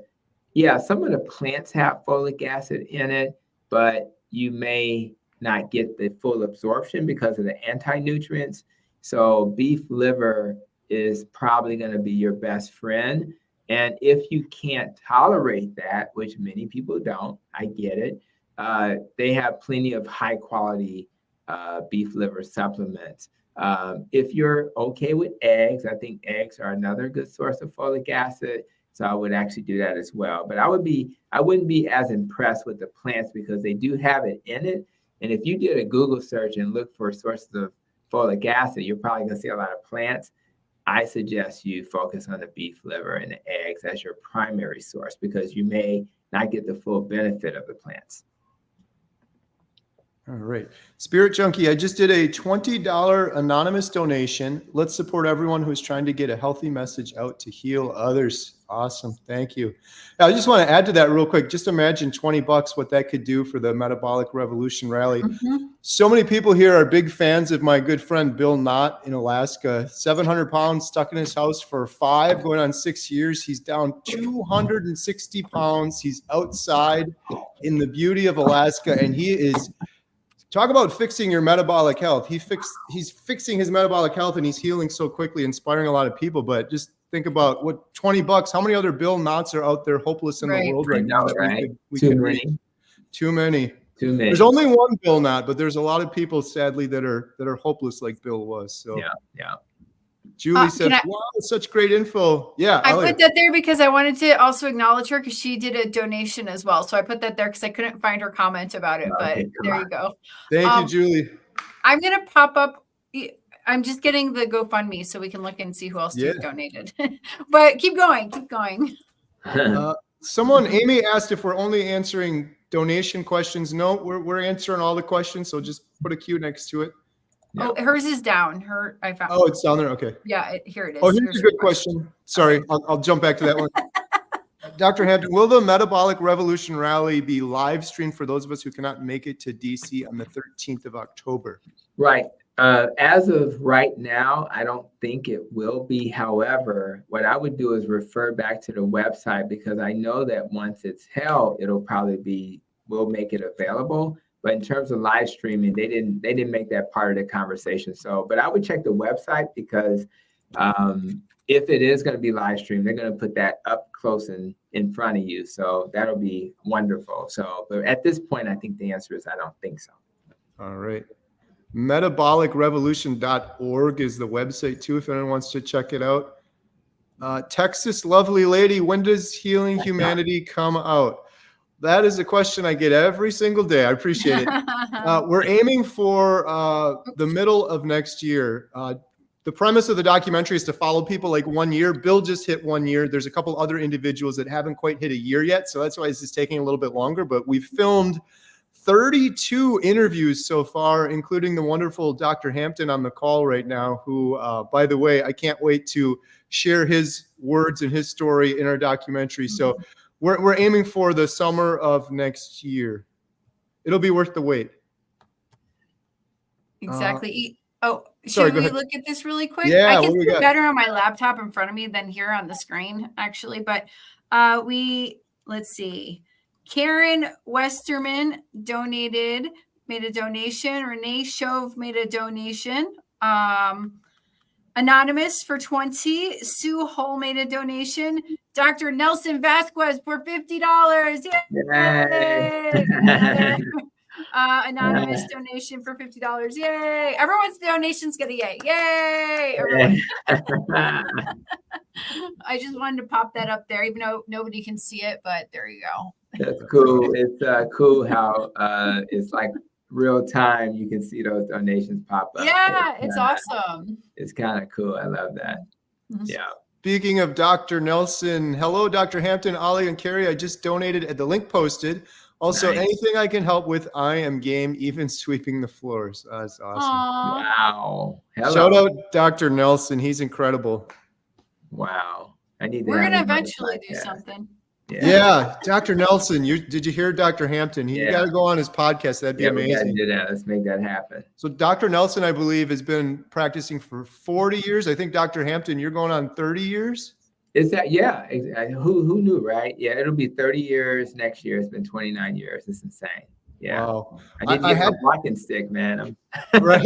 I had Dr. Nelson on my channel, and he was trying to calculate the number of patients he's seen over 40 years. Oh my And it was incredible. I Wow, imagine big it's probably number. similar to you, Dr. Hampton, with the Big number of number. patients. I'm happy he's out there doing that great work, and we're following in his footsteps. So he's leading the way.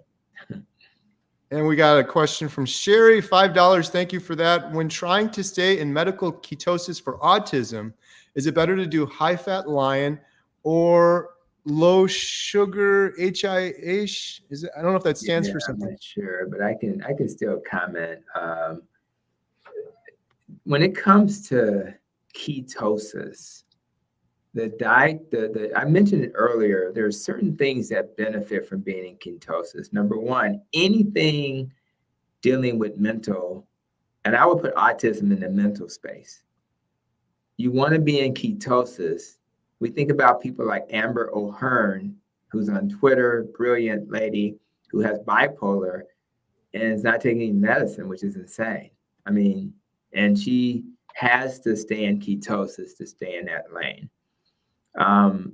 People who have cancer and people who deal with neurodegenerative disease like Alzheimer's, Huntington's, etc.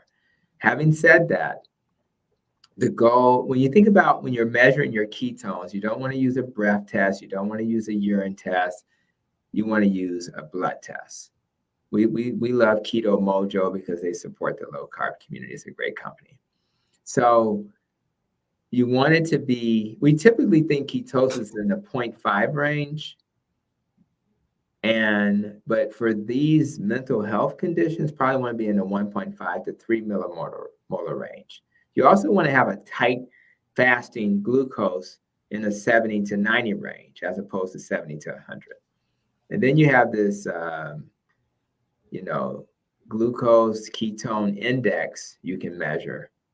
And you want to make sure that number is less than 3. So people in this category should be measuring blood sugars, ketones, and glucose ketone index, and try to get those into a therapeutic range. You may need Dr. Georgia Ede or somebody like that to walk with you, because so that's a long answer to the question. The short answer is you just need to be in ketosis. So it doesn't have to be. So carnivore is a keto diet. So there are times when you may have to increase the fat percentage to make sure you're in ketosis.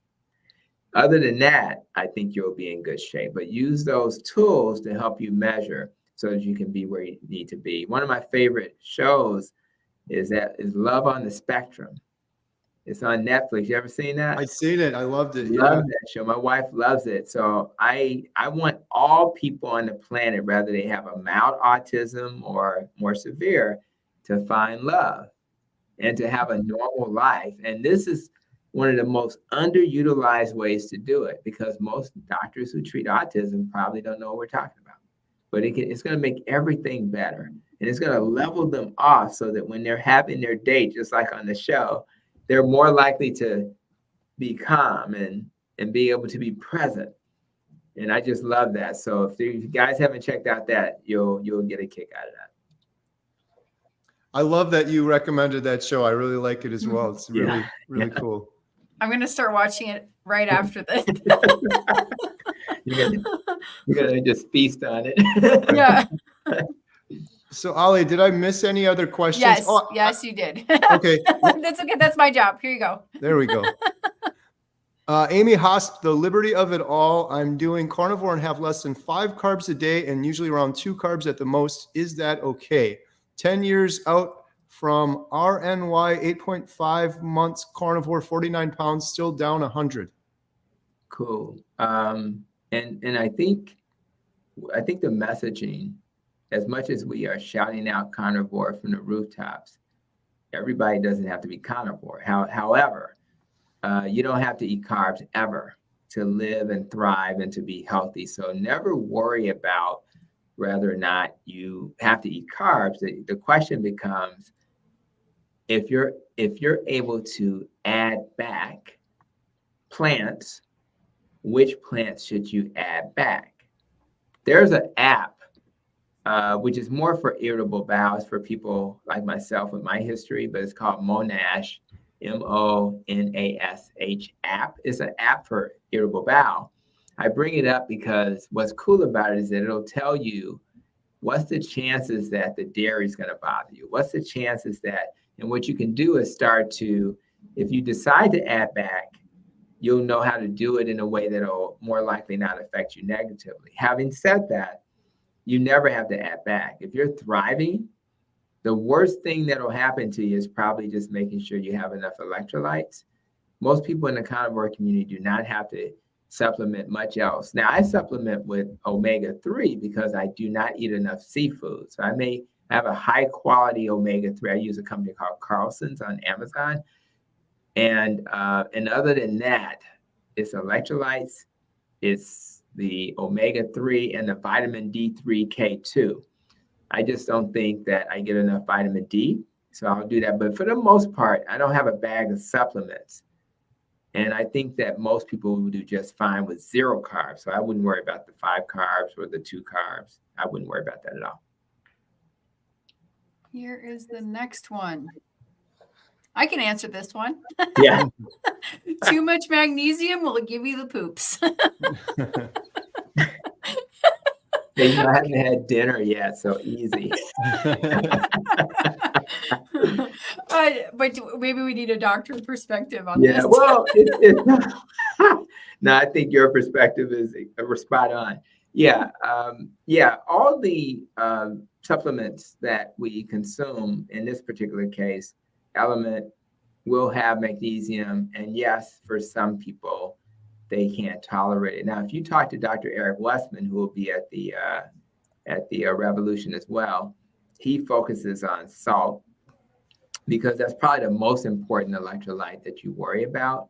So, and if you listen to Dr. Finney, Steve Finney, and others, they would say that we need to get in at least 5 to 7 grams of salt a day if we're doing this diet. So I think so if you can't tolerate magnesium by mouth, you may want to put magnesium cream on your body. If you have an ache somewhere, right?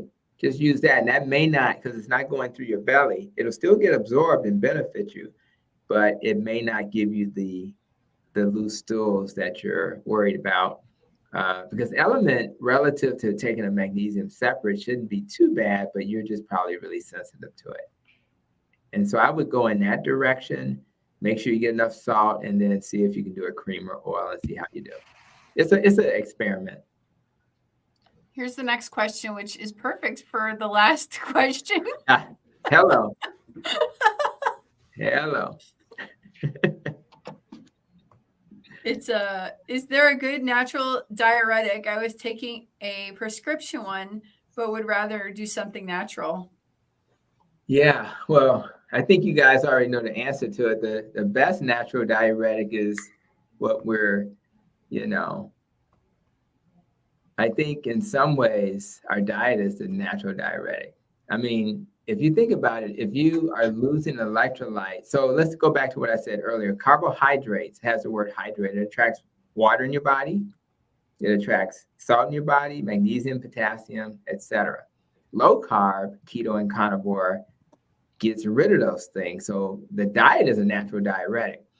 Now, having said that, although I don't tolerate coffee as much as I'd like to, first of all, I love coffee. Let's be clear about that. If I could drink coffee every day, I would. Trust me. Shout out to Dunkin' and Starbucks with their prices. It's amazing. I thought that Dunkin' would just go out of business with Starbucks, but it never happened. If anything, their lines got longer. It's amazing. We have a Dunkin' right across from my clinic. But so coffee is a natural diuretic. And I don't think coffee's bad for you. So let me just say that out loud. Tea, in some cultures where people live the longest, like Japan and China, they drink a ton of tea, particularly green and black tea. That's a natural diuretic. And for those people who are okay with plants, I think it's okay to do things like parsley and dandelion extract. Those are the things that come to mind. There may be others that we can Google, but those are the things I think about when people are trying to diurese and get rid of fluid. And I don't blame you, because some of the weight that we struggle with is water weight. But if you're on a keto or carnivore diet, you will be diuresing quite nicely. So. All right, I'm going to see the next question here.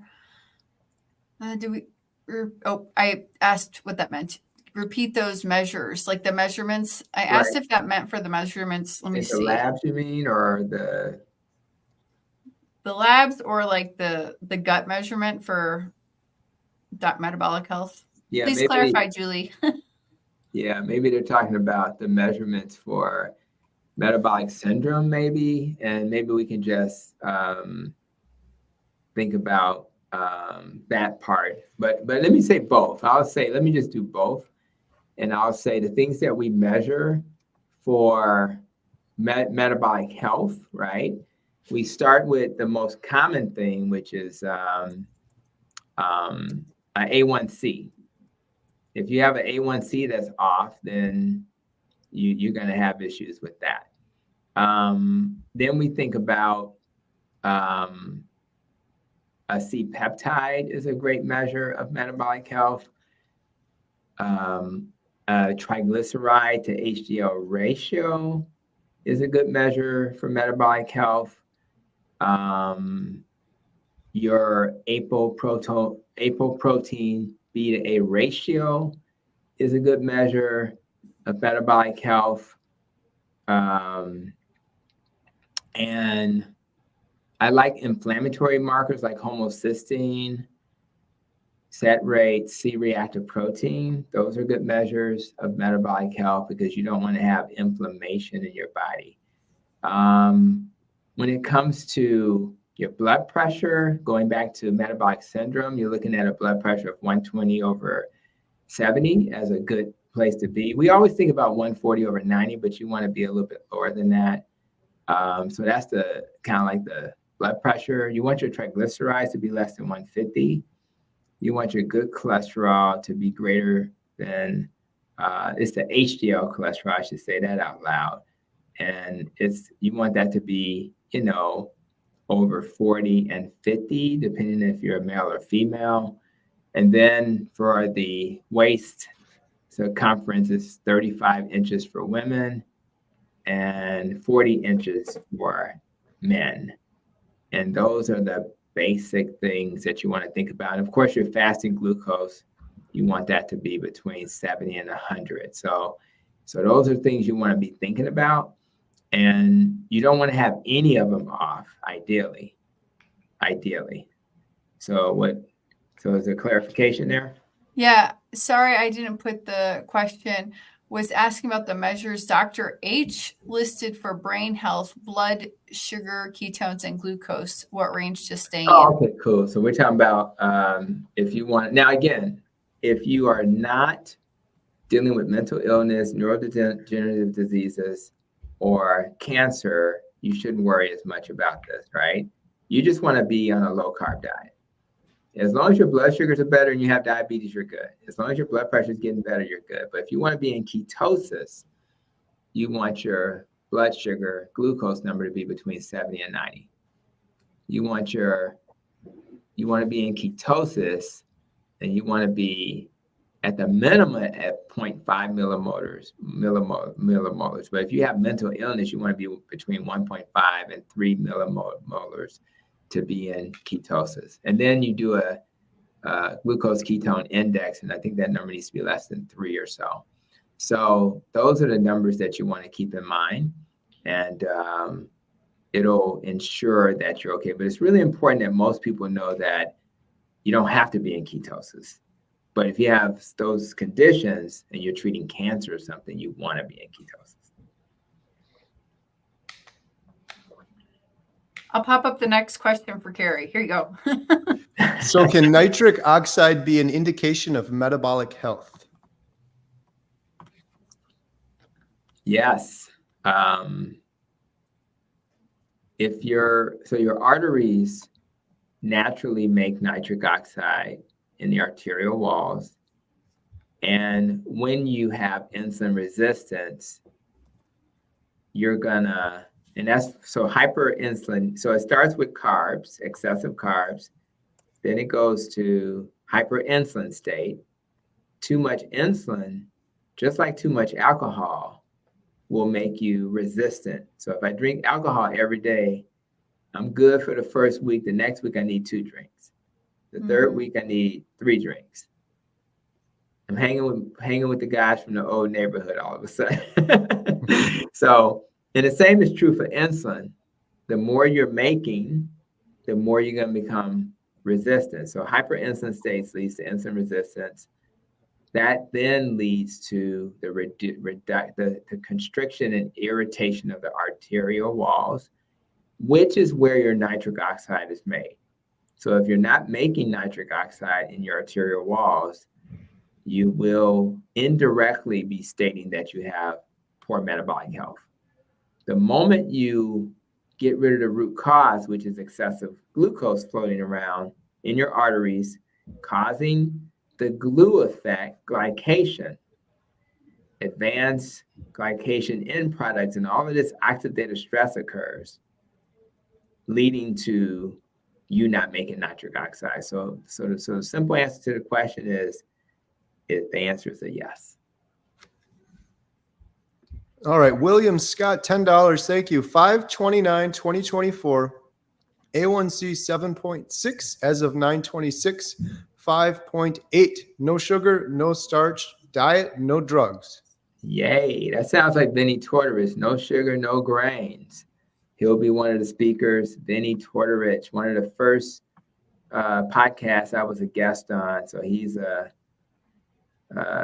old school pioneer, probably has 2,000 podcast episodes or more, making us seem like we're just babies. Right? He's done some excellent documentaries as well. Fat, a documentary 1 and 2. I was actually on the Beyond Impossible documentary. Nina Teicholz was in that too. And he just released another one about keto processed foods. In fact, if you search his name on Amazon, I can't think of the title, but it's dealing with using fake keto foods. And we don't believe in that. So I would check that out. You can rent it or buy it on, I think it's about an hour, but it's, we want to support what he's doing. Absolutely. Kale question, at any point, do you have to ramp up your exercise due to a stall?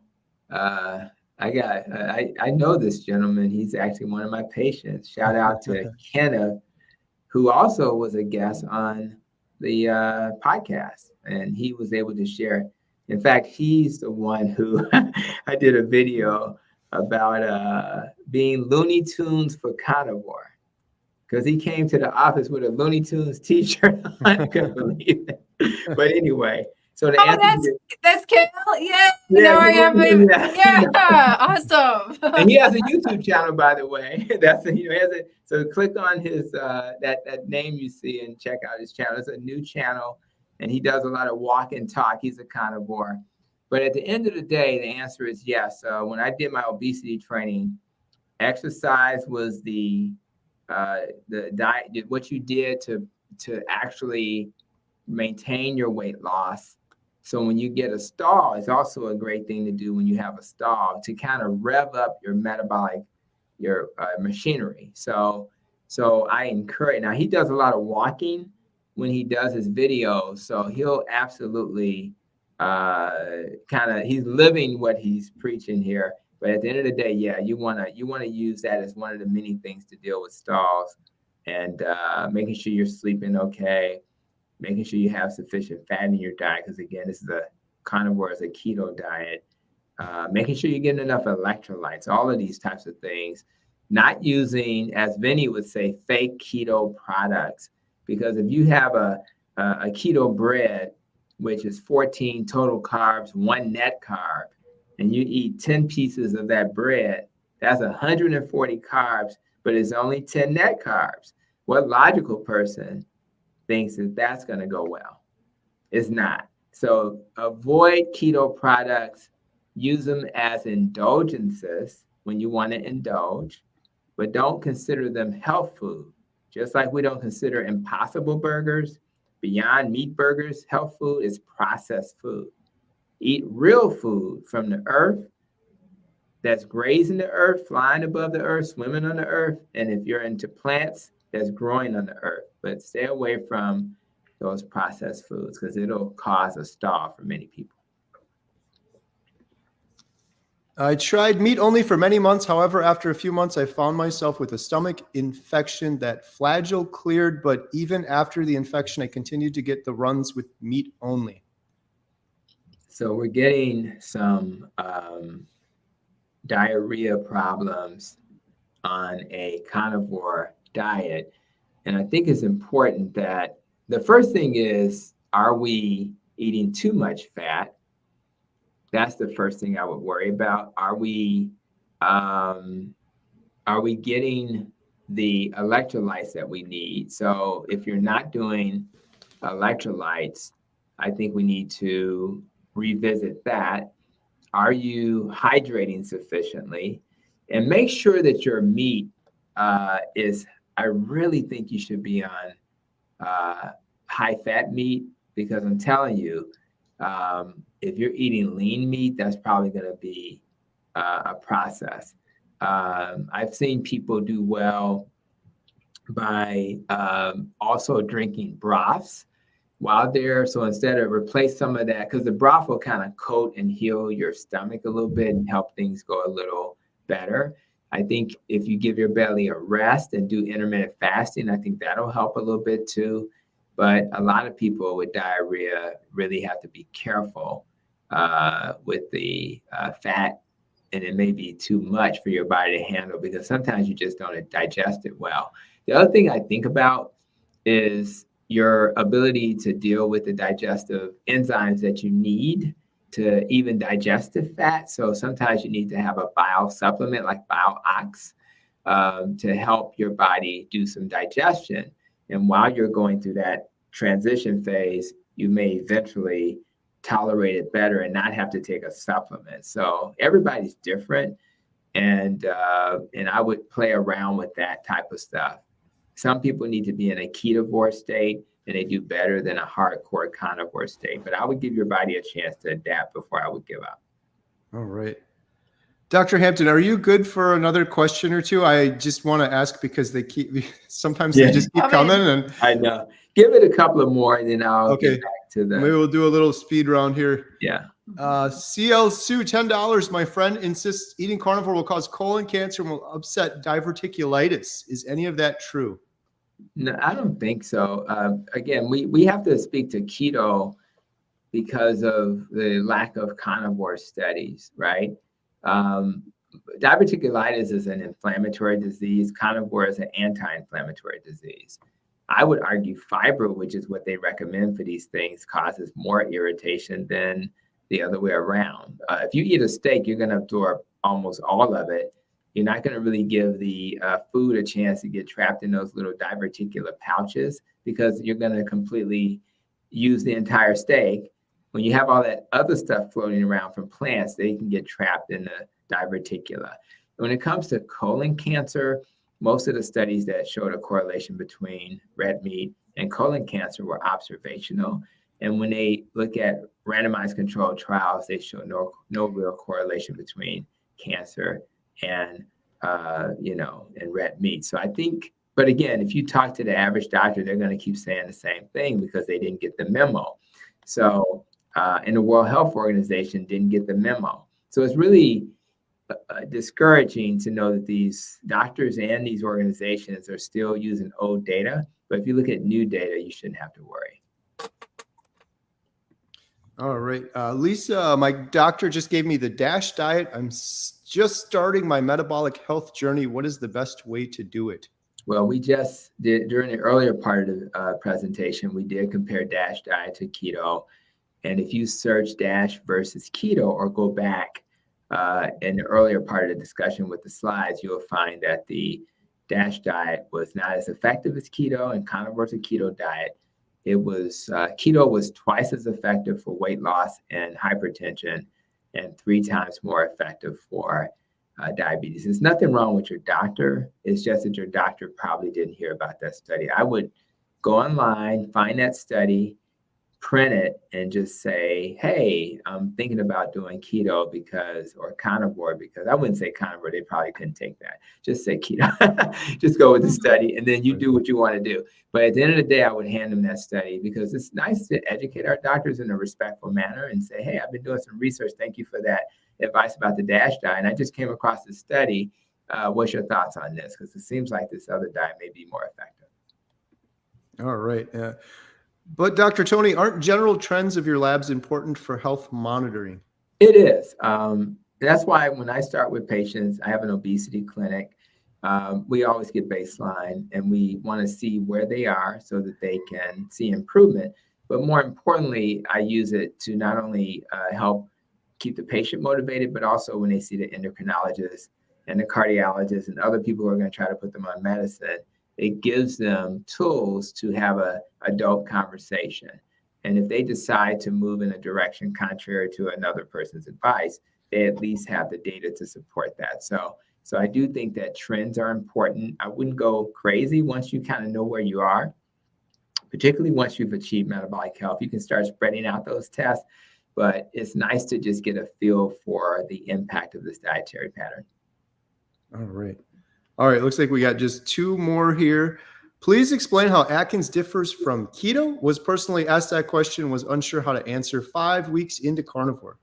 Yeah, it's, I'll be honest, I consider Atkins a dirtier form of keto, where the emphasis was more on, eat a whole lot of red meat. And of course, they're both suggesting reduce the carbs, but we, in a keto community, we consider our dietary pattern a little cleaner.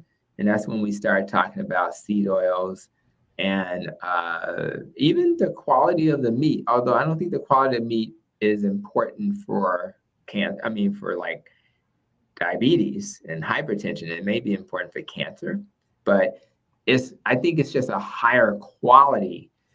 And also keto, in order to be in ketosis, you need to be at the minimum. Like Atkins doesn't focus on being in ketosis per se. So you want to get your carbs less than 50 grams a day for 70, 80% of people.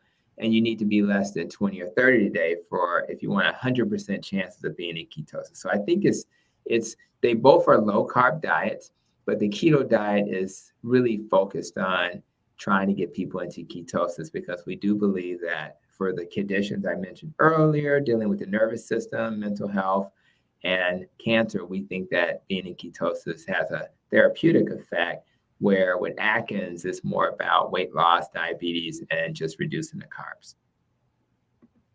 All right. And then we have one from Amy. I have trouble with fat because of gastric bypass. Cheese doesn't bother me, so I'm upping my fat with cream cheese, sour cream, and things like that, and coconut oil. These are easier on digestion. She needs to definitely be, when I mentioned oxbile, they have pancreatic enzymes. She's going to need that, because your surface area for absorption, like you have the duodenum, the jejunum, and the ileum of the small intestine, right? And then you have the colon. And so if you think about a gastric bypass, it's going to come, what would be a great exercise for her is to search what's absorbed in the part of the intestine that was removed or bypassed, right? And for example, I know that the ileum deals with a lot of the fats, which is why that bile ox would be important. So if some of my ileum was removed, then I already know that there may be an issue with absorption of that in that part of the intestine. And then you may have to supplement your way to making up the difference, because you have literally bypassed a large percentage of your colon and intestine. So that's how I would approach this. Right? So you'll never be the same. So one of the reasons why, as an obesity doctor, I try to start with nutrition before Ozempics, before the phentermines, and certainly before a sleeve or gastric bypass, because there's downstream consequences. you'll never be able to absorb what you previously absorbed because you removed your ability to absorb everything. So what you do is you make up the difference with supplementation. So anybody with gastric bypass has to take a ton of vitamins, and in this case, maybe some digestive enzymes to help make up the difference. So it's nothing wrong with surgery for the right person. I have patients who have surgery, but you make up the difference by doing that. You just won't have the capacity to absorb and tolerate the amount of fat that maybe the next person can. Awesome. Wow, we have $100 super chat. Goal met ? Thank you so much, William Scott. My goodness. Wow. That's because we're trying to get to, I don't know, we were just saying 10,000 because we started at around 9,000 and we're like $75 away from that in the GoFundMe. Cool. So I wonder if this is a donation for the GoFundMe, is my curiosity, Gary. Yeah, I don't know where this went. I don't know if this hit my channel or the other one, but if it's mine, it's going directly towards the Metabolic Revolution. So we'll pass it forward if that's the case. And I see, I don't remember like what the numbers were, but I do remember it's been at least 20 plus people who have donated. So I can see that we definitely have some engagement tonight. So I really appreciate that. Yeah, people have been awesome. This was my question that you didn't put up there, Carrie. Can we do a speed round for the GoFundMe? Oh, I think we just did, didn't we? Yeah, we just did. Yeah. I was going to say we're not ending until this gets to 10,000. That's right. That's right. And the good thing about this YouTube is that there will be others who will see it later. And I can't wait to kind of see that number edge up a little bit as we continue to socialize again what metabolic health is, why rallies are important, and why everybody should be aware of the healing potential. So it really, again, warms my heart that we have this opportunity to be in front of people. And people, your time is precious. And for people to spend time with us, ask questions, be engaged, share how they're doing, it's all good. I love all of it. Yeah, absolutely. And for anyone watching this, sometimes people get confused. This was live, but you can share this and people can rewatch it and they can rewind. Right. And so please, if you can't donate to the Metabolic Revolution Rally, share the video and share the website. There's lots of good resources on the website as well that you can share also. So that's right. Yeah. So shall we wrap it up there? Can I do what is it called? A shameless plug? Yeah, sure. Yes. Please go watch the video with Dr. Hampton on my channel. Yes. It's so educational. I learned so much from that just walking through my blood work, and I found out I wasn't killing myself. So that was amazing. But joking aside, it was very educational, and I appreciate the hour that you spent with me and educating me. And I hope we can do that for more people. There you go. That's my request. Please go watch that video. If it reaches more people, I have those conversations with patients in the office, but man, a lot more people will see it. So I think that's always a good idea. There's a guy who's a cardiologist who says, he looks at carnivore labs and says the opposite. And it blows my mind that he focuses on total cholesterol, he focuses on LDL, and I don't know what to do with that. I just think people just haven't quite, I don't want to ever question people's credentials, but the evidence is clear that we shouldn't worry about these things like we used to. So, yeah. That's really awesome. And there's a link to Alia's channel in the description and Dr. Hampton's. And yeah, go watch that. That's one of the biggest questions I get from a lot of people, blood work on carnivore diet, keto diet. So this has been wonderful. Thank you so much, Alia. Thank you so much, Dr. Tony Hampton. Yes. Everyone check out Metabolic Revolution Rally. Links in the description. Please donate if you can. Please share. And thank you all for the great questions and the donations. And have a good night. Take care, guys. Bye, everyone.